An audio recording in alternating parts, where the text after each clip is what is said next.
Good morning, good afternoon, good evening, friends. Kevin sir, back from personal tutor, standard 5th class. Marigold book, जो marigold एक बहुत sweet सी English literature की book है, उसमें एक बहुत अच्छा चैप्टर है. उस चैप्टर का नाम है माय एल्डर ब्रदर. ये चैप्टर बेसिकली बच्चों मुंशी प्रेमचंद के एक हिंदी नॉवल जिसे बड़े भाई साहब कहते हैं से लिया गया है. अब बड़े भाई साहब एक बहुत ही सुंदर कहानी है. ये कहानी है कुछ ऐसे रिलेशनशिप्स की जो हम लोग लाइफ टाइम ट्रेजर करते हैं. आप में से कितने लोगों के पास में बड़े भाई या बड़ी बहन है? How many of you have elder brother or sister in your families? So you must be knowing the importance of them. हाँ, कभी कभी लगता होगा that they are pestering you, कुछ काम करने के लिए बोल रहे हैं, ये करो वो करो ऐसा, लेकिन कहीं ना कहीं you need to realize कि ये सारी चीज़ें ये लोग क्यों करते हैं?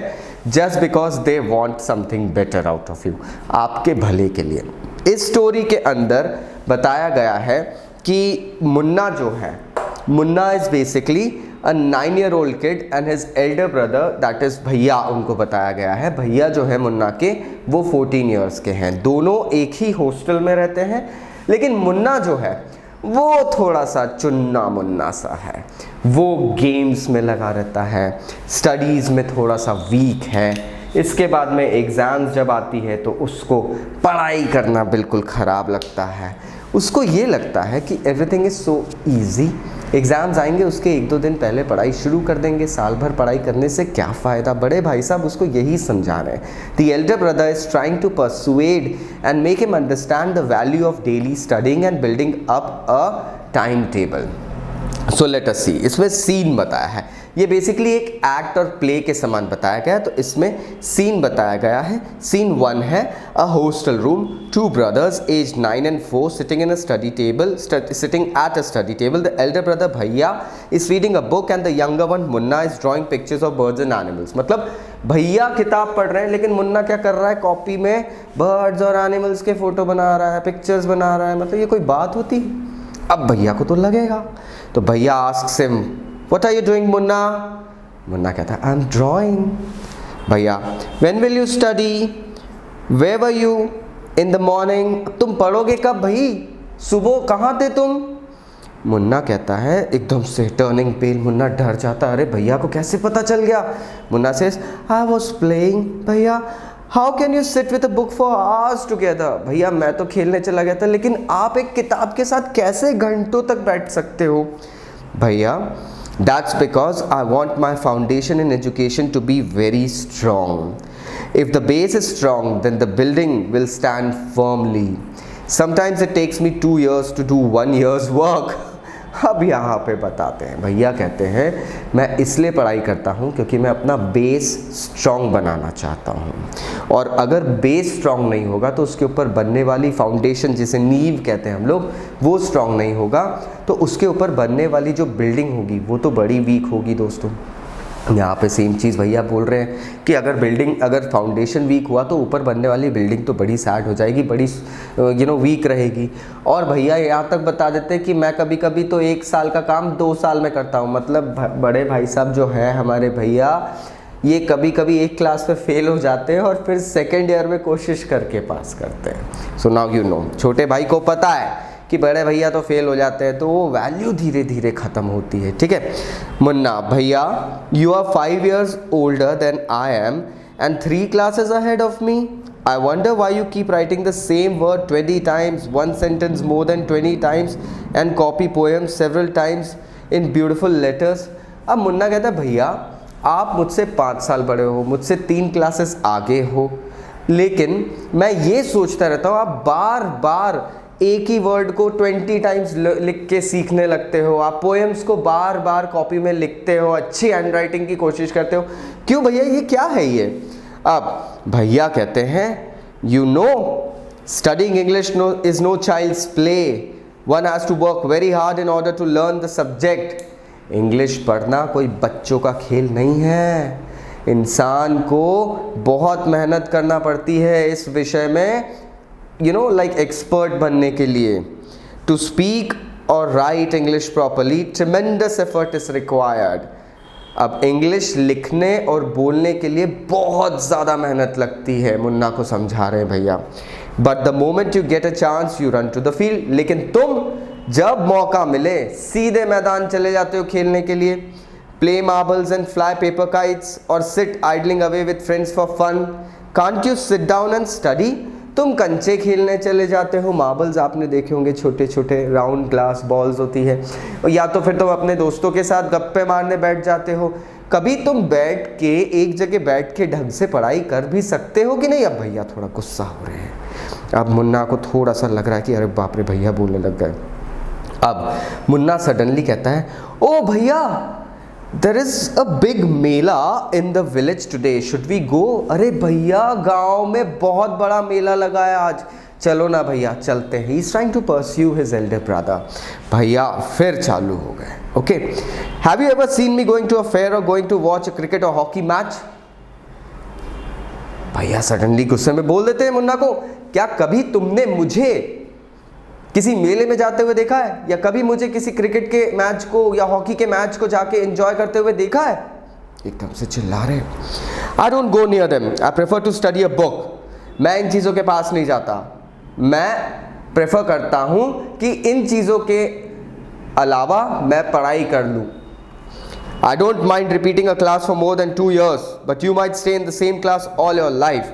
मैं अगर एक क्लास में 2 साल रिपीट भी कर लूँ, अगर एक क्लास में फेल भी हो जाऊँ या उससे ज़्यादा 2 साल से ज़्यादा भी मुझे एक क्लास में रहना पड़े तो मुझे कोई गम नहीं. लेकिन तुम पूरी ज़िंदगी इसी क्लास में पड़े रहोगे. भैया डांट रहे हैं यहाँ पे मुन्ना को और कह रहे हैं कि अगर तुम्हारी ये आदत रही तुम इस क्लास में से 5th क्लास में से कभी पास ही नहीं हो पाओगे. अब कहते हैं, do you expect to pass if you waste your time playing all the time. You are simply wasting father's hard earned money. अगर तुम ऐसी हरकतों में लगे रहे तो ये वक्त पूरा बर्बाद कर रहे हो तुम, और इससे तुम्हें लगता है तुम अच्छे नंबरों से पास हो पाओगे. तुम सिर्फ पापा का सारा पैसा वेस्ट कर रहे हो. अब भैया सच में मुन्ना को डांटने लग गए. अब बड़े भैया या दीदी जब कुछ ज़्यादा तरीके से डांट देते हैं ना तो थोड़ा सा सैडनेस फील होने लगता है. मुन्ना को भी यही हुआ. And what happened, Munna starts crying on being scolded and sobbing sounds all heard. अब आवाज़ें आने लगती है.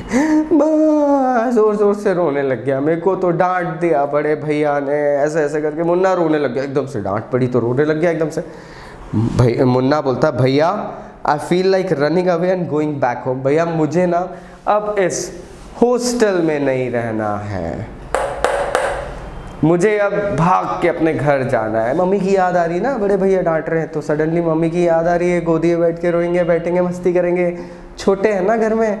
सो Munna suddenly said this to भैया. भैया कहते हैं, now stop crying, put on a nice smile, look I will make a time table for you to follow, get up at don.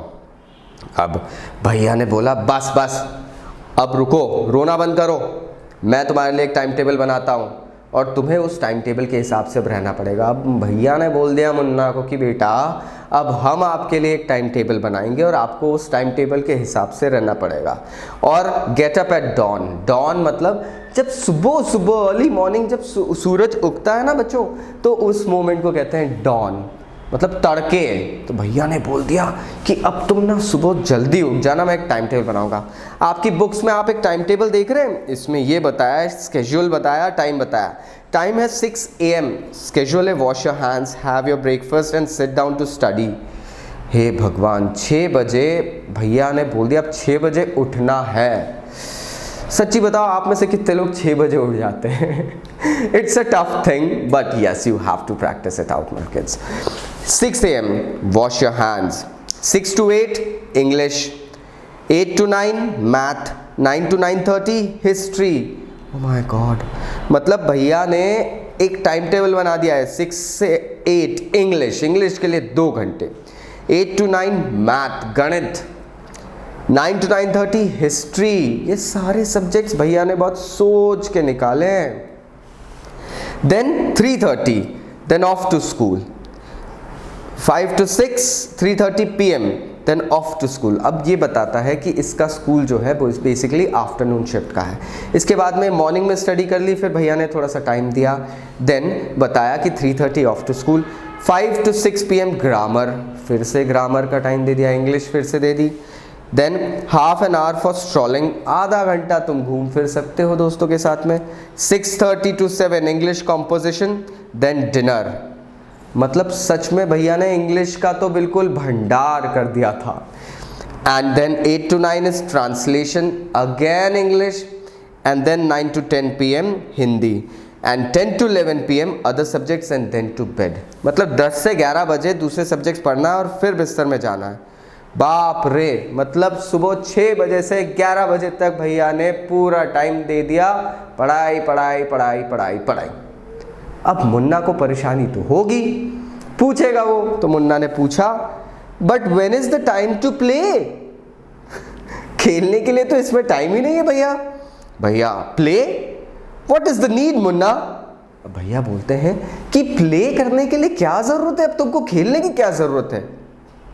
Munna, oh I love the green fields, the gentle breeze, I want to jump up like a football, I like the touch and go and hoo-too sounds of the kabaddi and the hurry and flurry of volleyball pulls me like a magnet। अब मुन्ना अपना दिल खोल के रख देता है। मुन्ना बताता है भैया को कि भैया मुझे तो मैदानों में, हरे मैदानों में, घास के मैदानों में खेलना बड़ा अच्छा लगता है, मुझे जो ठंडी हवा मिलती है वहाँ पे भैया मुझे बहुत अच्छी लगती है, मुझे फुटबॉल के समान उछलना कूदना अच्छा लगता है, मुझे कबड्डी में जो हुतुतू वगैरह जो साउंड्स होती है भैया मुझे वो सारी साउंड्स अच्छी लगती है। इसके बाद में कहते हैं मुझे वॉलीबॉल की जो पुल्स एंड पुशेस है और हिट्स है वो सब पसंद है भैया। मैं कैसे बताऊं, मैं जैसे फील्ड पे जाता हूं मुझे ये सारी चीज़ें बुलाती है और आई फॉरगेट एवरीथिंग। मैं जैसे फील्ड पे जाता हूँ भैया मुझे मेरे सारे टेंशन्स भुला दिए जा रहे रहते हैं, मैं सब भूल जाता हूँ because I enjoy the things भैया अराउंड मी। नाउ सीन 2 हो जाता है, मुन्ना ने तो बता दिया। अब यहाँ पे ख़त्म होता है scene 1। Now we start with scene 2। Scene 2 रहता है the final exams are over and the results are out. अब सडनली बता दिया क्योंकि मुंशी प्रेमचंद बेसिकली एक नाट्यकार थे। He was playwright, you know. Playwright वो लोग होते हैं जो यूजली प्लेज या नॉवेल्स वगैरह को लिखते हैं। मुंशी प्रेमचंद जी ने भी ये यहीं पे लिखा था एंड ये बहुत अच्छे से बता रहे हैं मुंशी प्रेमचंद कि अब पहला एक्ट ख़त्म होता है, एक्ट 2 शुरू होता है। बस यहाँ चेंज ये है कि वो जो पहला एक्ट था that emphasized much on the pre exam mode. मतलब वो प्री एग्ज़ाम एरा बता रहा था कि एग्ज़ाम से पहले भैया समझा रहे हैं इसको, मुन्ना को, कि भाई पढ़ ले, फेल हो जाएगा, पढ़ ले, फेल हो जाएगा, देख मैं कैसे पढ़ाई करता हूँ, सब चीज़ें बता रहे हैं। एक्ट 2 होता है, एग्ज़ाम्स हो गई है, रिजल्ट्स आ गए हैं, अब फाइनल एग्ज़ाम्स हो गई है।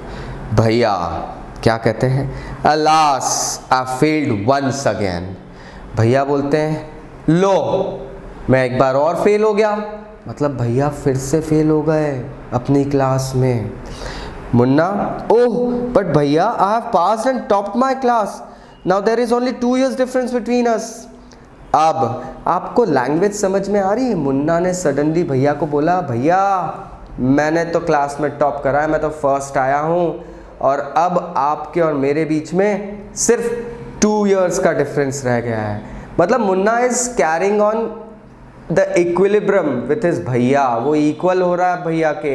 And you know now the respect level is coming down. भैया कहते हैं but my dear brother don't be so proud, इतना घमंड मत करो छोटे भाई। You have passed only 1 class and you think that I am stupid and you are smart. अब भैया कह रहे हैं देखो मुन्ना, तुम 1 क्लास पास करके ये सोच रहे हो कि मैं बहुत ही लल्लू हूँ, मुझे कुछ आता नहीं है और तुम बहुत होशियार हो। Once in the while in the gully danda game you might get lucky and hit a goal, but that does not mean you have mastered the game। भैया कहते हैं कभी तुम दोस्तों के साथ खेलने जाते हो गुल्ली डंडा। गुल्ली डंडा एक गेम होता है फ्रेंड्स जिसमें there is a stick and then this stick is used to hit a baton. एक ऐसा बैटन होता है जिसको बाउंस करवाते हैं एंड देन उसको हिट करते हैं। तो भैया कहते हैं कि देखो गुल्ली डंडा के गेम में अक्सर होता है कि तुमने एक बार हिट कर ली या तुमने उस गुल्ली को हिट कर दिया और बहुत दूर चली गई, तो इसका ये मतलब नहीं है कि तुम हमेशा एक विनर रहोगे। तो भैया कह रहे हैं कि इसका ये भी मीनिंग मत लेना ना कि तुम एक्सपर्ट हो गए, कभी कभी तुक्के लग जाते हैं। You have to work hard to be successful in life when you have to, अब भैया कह रहे हैं when you have to see things and characters. अब भैया ने कहा now what would you do if I were to fall sick today. अब भैया मुन्ना से बहुत क्लियरली पूछ रहे हैं, देखो तुम तो इतना घमंड कर रहे हो, इतनी सारी चीज़ें बता रहे हो, अब मुझे एक बात बताओ, अगर मैं अगर आज बीमार हो गया तो तुम क्या करोगे। अब मुन्ना सडनली सोचता है कि हाँ भैया ने बहुत काम की बात बोली है, और अगर भैया बीमार पड़ गए तो क्या करूँगा, क्योंकि यूजुअली होता ये है कि जब मुन्ना बीमार पड़ता है तो उसकी केयर कौन करते हैं, भैया, क्योंकि घर से कोई है नहीं, हॉस्टल में रह रहे हैं, so definitely it would be भैया who will be taking care of Munna. So भैया says now what would you do if I were to fall sick today. Munna suddenly realizes the things and he says I don't know भैया, I would tell Baba and he would rush to the hostel. अब Munna here, he accepts it कि मैं कुछ नहीं कर पाऊँगा। What he will do, वो पापा को बताएंगे, बाबा मतलब डैडी को बताएगा, और उसके बाद में when he told things to Baba, Baba will be coming ahead and like coming to the hostel. He would be rushing, भागे भागे आएंगे कि अरे बाप रे भैया की तबीयत खराब है। Now भैया I had expected this answer. Now Baba would not get upset. He would first try to find out what was wrong and then he would call a doctor. Baba would know exactly what to do. They have more experience than us. अब भैया ने बताया यहाँ पर कि देख बेटा, अब मैं अगर बीमार हो गया तुम बाबा को बोलोगे, बाबा अपसेट नहीं होंगे, बाबा सिंपली सोचेंगे कि क्या करा जा सकता है। देखिए when there are problems you need to understand कि आप लोग वहाँ पे रोए नहीं, बाबा रोएंगे। आपने कभी अपने पापा को कोई प्रॉब्लम बताई तो क्या पापा बैठ के रोने लग गए, मम्मा बैठ के रोने लग गई, नहीं। What they seek is they seek basic solutions to the problems. क्या सॉल्यूशन हो सकते हैं, क्या चीज़ें हो सकती है, वो लोग इन चीज़ों को देखते हैं। अब यहाँ पे बताया है the same thing will happen with the parent, the Baba. What he'll do is Baba will basically now not get upset. He would try to find out the problem and he would know exactly what to do. Parents को पता रहता है कि क्या करना है क्योंकि वो बड़े हैं, उनके पास में ज़्यादा एक्सपीरियंस है। अब ये चीज़ समझ में आ गई मुन्ना को कि भैया कह रहे हैं कि बेटा तुम इतने इल एक्सपीरियंस्ड होके सोच रहे हो कि तुमने हर चीज़ की मास्टरी कर ली है, लेकिन एक चीज़ याद रखना, जब लाइफ में परेशानी आती है तो डेफिनेटली यहाँ पे experience counts. Munna with tears in his eyes, भैया I am sorry what you say is true. अब इस चैप्टर में अगर आप देखेंगे फ्रेंड्स तो यहाँ भैया ने समझाया है मुन्ना को कि किस तरीके से you will be starting to play and then सब चीज़ें ख़त्म हो जाएगी। तुम एक क्लास अगर पास हो गए हो तो इसका ये मतलब नहीं होता कि तुम हर चीज़ में तुम खेलने कूदने लग जाओ, तुम एक्सपर्ट हो गए हो। You need to understand one thing very importantly and very nicely, that things may go wrong any time, but उस वक्त if you don't know what to do तुम्हारी हालत ख़राब हो जाएगी। सो दैट इज़ व्हाट भैया actually speaks to Munna here and Munna इस चीज़ को समझता है। What he says with tears in his eyes, आंखों में आंसू आ गए, भैया I am sorry what you say is true, आपने बिल्कुल सही कहा भैया, मुझे माफ़ कर दीजिए। भैया कहते हैं I also like to play and fly kites but if I also play, now here the real thing starts, if I also play what would happen? Munna I don't know भैया। अब यहाँ पे भैया ने कह दिया but if I also play then how can I watch out for you? You are my responsibility। भैया कह रहे हैं देख मुन्ना, मुझे भी खेलना बहुत पसंद है, मुझे भी पतंग उड़ाना बहुत पसंद है, मुझे भी फील्ड्स में खेलना पसंद है, लेकिन छोटा सा भाई है ना उसके पास में, वो कहता है अगर मैं इन सब चीज़ों में पड़ गया तो तुम जो मेरे छोटे यंगर ब्रदर हो उसकी केयर कौन करेगा? Because you are my responsibility, आप मेरी जिम्मेदारी हो, मुझे यहाँ पे बाबा नहीं है इसलिए मुझे आपकी केयर करना है। Munna finally realizes कि yes, somewhere भैया loves me, and Munna says, I love you भैया. Now this chapter actually shows my friends कि एक बड़ा भाई जो होता है, he has got a lot of responsibility. He has to take care of the younger brother and sister as a father. If he himself starts going ahead and playing around, he would definitely not be going ahead and giving his 100% or fulfilling his responsibilities towards his kins. उसके भाई बहनों की तरफ वो responsibility पूरी नहीं कर पाएगा. एग्जैक्टली यहाँ पे भी दिखता है कि भैया की भी बहुत सारी इच्छाएं होती है खेलने की, फील्ड्स में जाने की, लेकिन he actually surpasses them. Why? Because he has Munna जो उसका छोटा भाई है, और मुन्ना भैया की रिस्पॉन्सिबिलिटी है. मुन्ना अगर बीमार पड़ जाता है भैया उसकी केयर करते हैं. मुन्ना पढ़ाई नहीं करता है भैया उसको इन्फॉर्म करते हैं पढ़ो. भैया खुद कोशिश कर रहे हैं, उनसे नहीं हो पा रहा है, लेकिन फिर भी वो मुन्ना में चाहते हैं कि तुम इन चीज़ों में मत पढ़ो. भैया knows where he is wrong but he wants to correct Munna so that he does not commit the same mistake that भैया हैज़ डन. सो एटलीस्ट कहीं ना कहीं एक रिस्पॉन्सिबिलिटी ऑफ डैडी वो निभा रहे हैं, क्योंकि दोनों जन हॉस्टल में रहते हैं. ट्रस्ट मी फ्रेंड्स, जब सुबह खुद उठना रहता है, खुद ब्रेकफास्ट खाना रहता है, खुद बैग तैयार करना रहता है, खुद कपड़े आयरन करके पहन के जब जाना रहता है, थिंग्स रियली बिकम टफ. भैया was making Munna understand such thing. ये मुंशी प्रेमचंद की एक बहुत फेमस स्टोरी है बड़े भाई साहब. If you get a chance please go ahead and read it. I am very sure कि जब आप लोग 8-9 स्टैंडर्ड में जाएंगे तब आपको ये चैप्टर हिंदी में संचयन में आएगा. So that is also an NCERT book. So I hope now you got the crux. Now let us look at a few question and answers, my friends. What are the things that Munna liked to do? Munna को क्या क्या करना पसंद था? Munna liked to go out in fields. He liked to play volleyball. He liked to play basketball.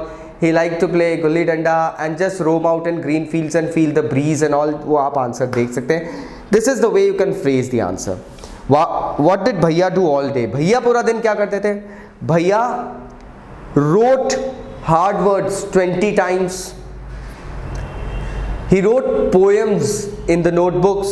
He kept on studying the whole day.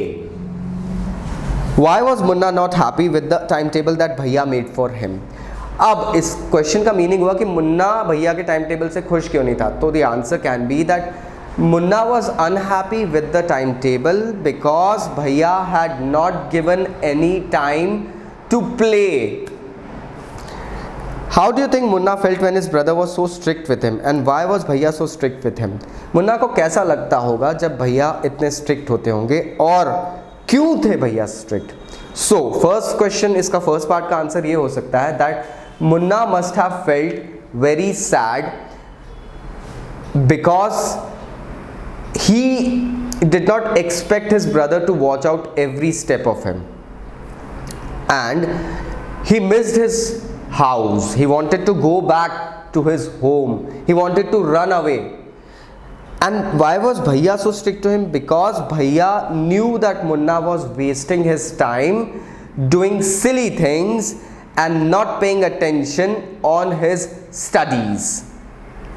Again, whose character do you like more, Munna's or Bhaiya's, and why? अब इसमें आप character का sketch अगर लिखना चाहते हैं, character लिखना चाहते हैं, तो ट्रस्ट मी एग्जाम के हिसाब से I will suggest you choose भैया, क्योंकि इसमें लिखने के लिए बहुत मिलेगा. अब कैसे लिखना है, I will help you. I like भैया's character the most because he was sincere, he was paying attention towards his responsibilities. Although he was weak in studies, he was trying hard and he was looking after his younger son as a father figure in the hostel. तो ये आप 3-4 points अगर लिख देंगे, trust me the teacher will give you very good in the exam. अब यहाँ पे do you have a timetable at the school? So you can write the answer, yes, we have a timetable at the school where equal importance is given to every subject as well as games and lunch session. Now इसको आप अगले question में अगर हम देखते हैं तो यहाँ पर एक टाइम टेबल बनाने का है, that you people can go ahead and prepare my friends. So here the chapter ends. Still अगर कोई डाउट्स है तो नीचे कमेंट बॉक्स से कमेंट करना मत भूलेगा। I'll be going ahead and replying. This is me, Kevin Lopez, signing off. Take care. You can catch me on Instagram and all as well. Thank you very much. Bye bye.